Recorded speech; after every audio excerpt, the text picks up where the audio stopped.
Good morning, guys. What up? It's NEACE. I'm here to do a unbiased, non-judgmental review of the Epic Games tournament system, events tab, whatever you want to call it. Super passionate about this stuff. Super excited that they finally went ahead and started rolling this stuff out. I want it to be clear before I go into laying out all these things, these reviews, these ideas. I understand completely that this was an alpha test. I understand completely that there's going to be kinks in the system. Got it. This isn't to just shit on these guys for testing it. This is purely feedback based on the experience that I had. I ran two.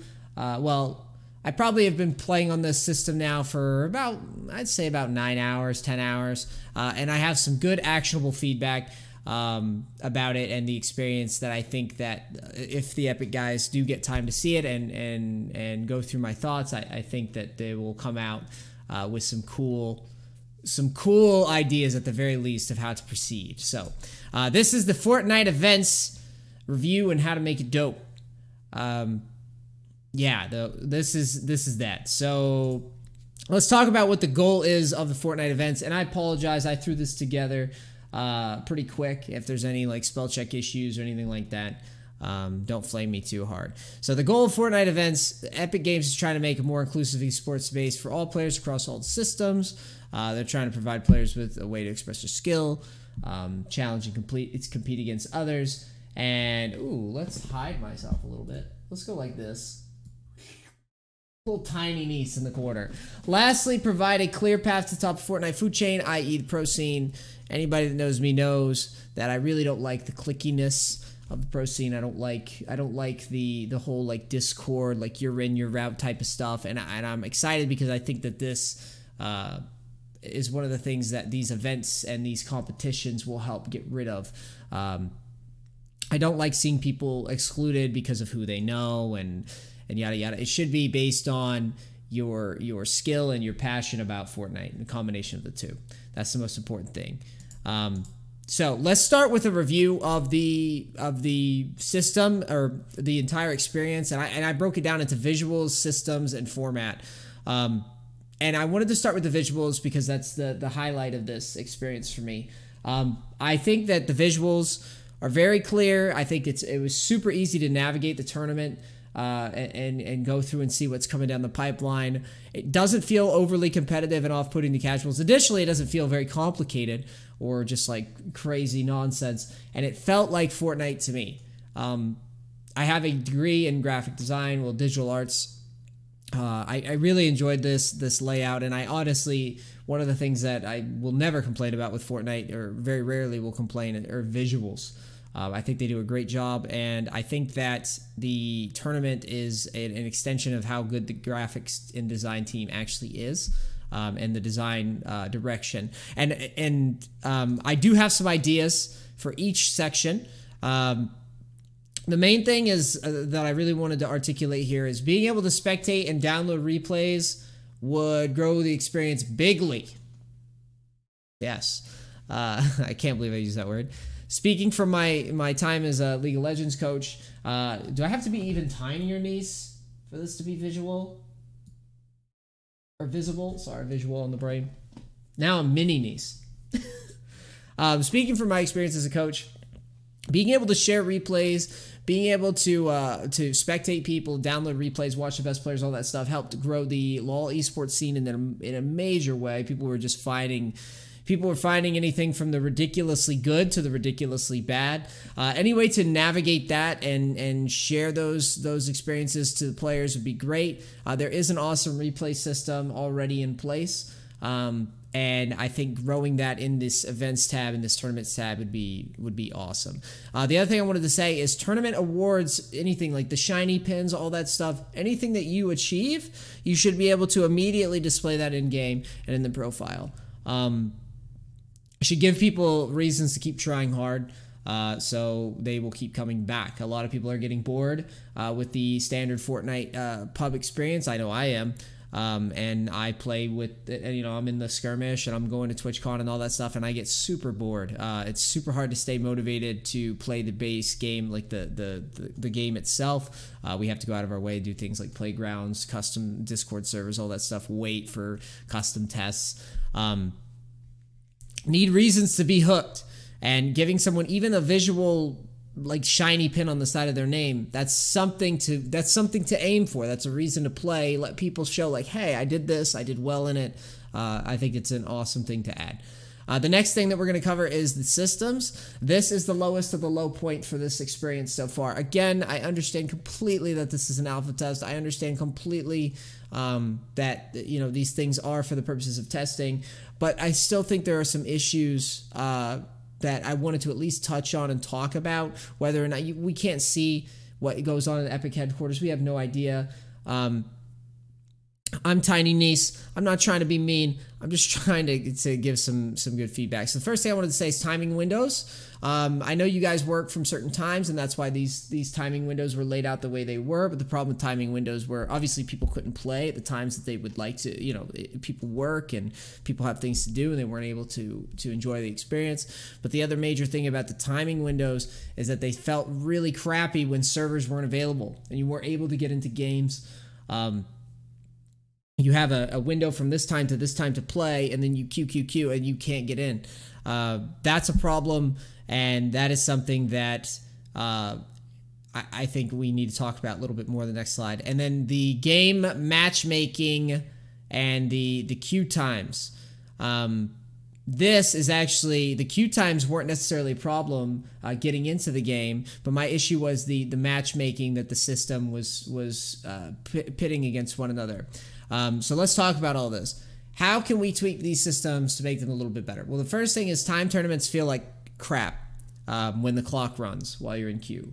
So a match limit would probably be better. I don't think it's feasible, at least in my like theory craft Tiny Niece brain. I don't think it's feasible for the clock to stop while you're in queue. I don't think that works. So I think a match limit would be better. The next thing is server allocation issue. Obviously, I don't know shit about servers, what is going on. I'm getting 100 players to play against each other. I totally acknowledge as a monumental task.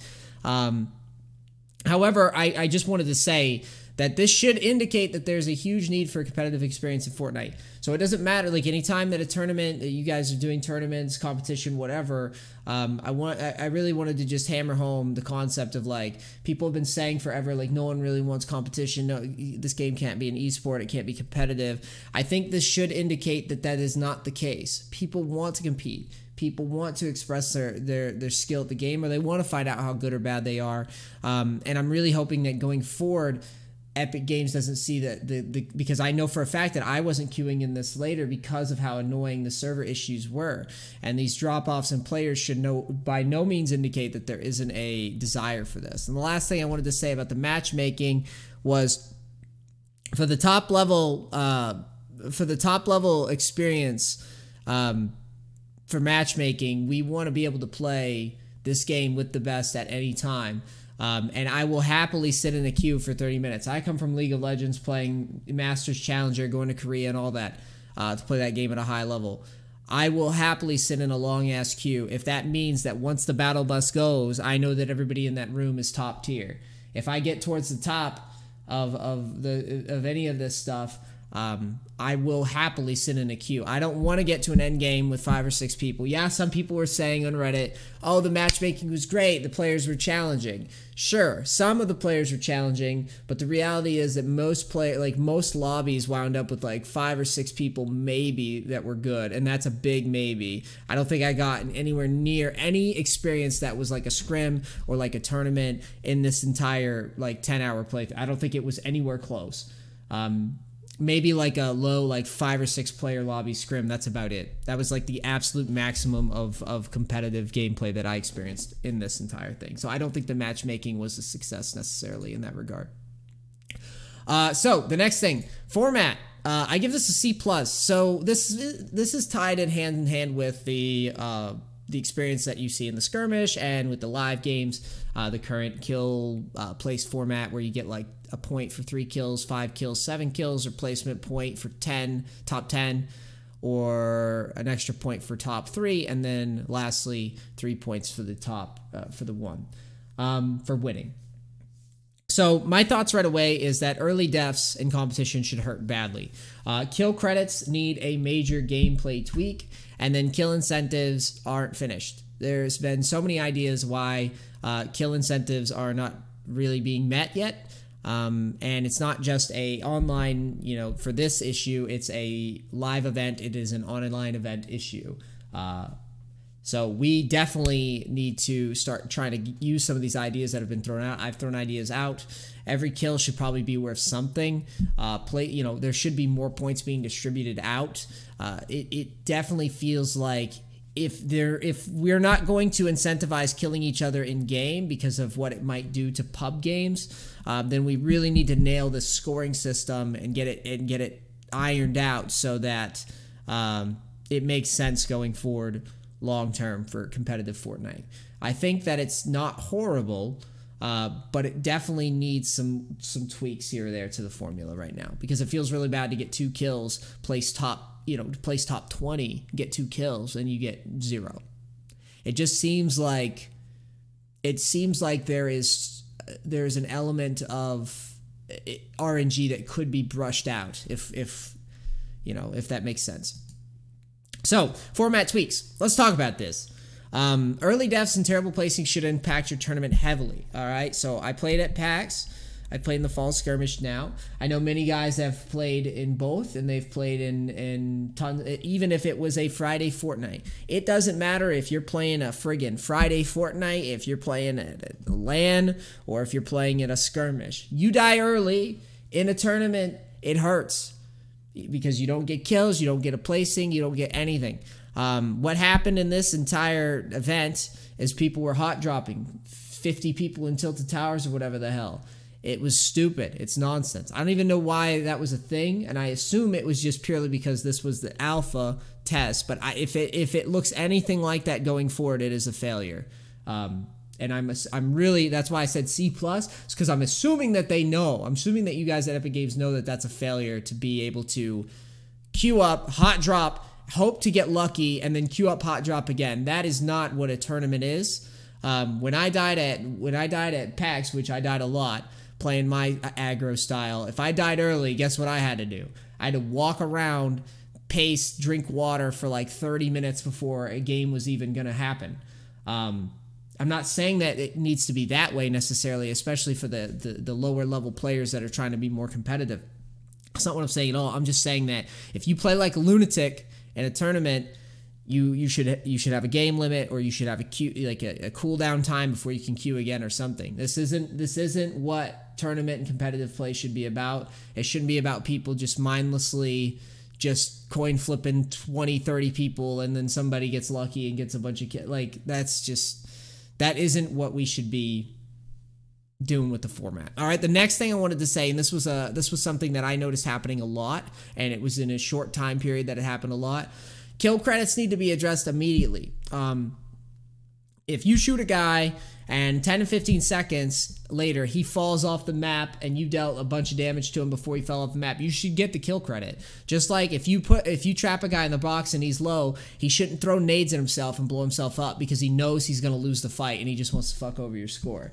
Just like people that intentionally run into the gas, or maybe they're late rotating and you pop them a few times and they die to the storm. That's your kill. That should be addressed. Now, I know this isn't necessarily this isn't necessarily an esports thing that the esports department can like code it into the game or anything like that, but it should be. This should happen. Like, this is more important than the kill incentive thing. I mean, I've thrown ideas out like, oh, each kill should give you, it should drop dog tags you can pick up, and you should get like bonus health or like bonus max possible shield or stuff like this is a simple change.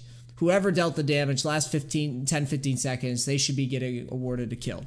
Period, point blank. There's absolutely no reason that your tournament experience should be impacted because some guy wants to be an asshole. Like, he's already decided that his tournament is over or his game is over. All he's doing is he's basically just griefing the person that bested him. And in most cases, that is an avoidable thing. All right? And yeah, that's all I got. It's all love, no flame. All right? Can I not be Tiny Niece anymore? I think I can. Ooh, normal size knees. All right, Fortnite futures brighter than ever with the release of the events tab, and focus on finally giving players a reason to grind games. Trust me, I'm super excited. Why would I sit and make this? This is like work for me. And, you know, I'm a dumb, stupid person in all aspects of life, but maybe this stuff. So please consider, Epic Games, if you're watching this, please consider my feedback to improve this experience. I spend way too much, just an inhuman amount of time thinking about it. So please consider my feedback. And anybody else out there who's listening and watching, thank you so much. I appreciate it. I hope maybe we can share this and get this out to whoever wants to watch. And yeah, that's the end. And that's me. That's me IRL. So if you see me, that's how I look. So don't mess with me if you disagree with my opinions. All right. I love you guys. Thank you so much for watching. Bang, bang. Gotta go. Hope you liked it.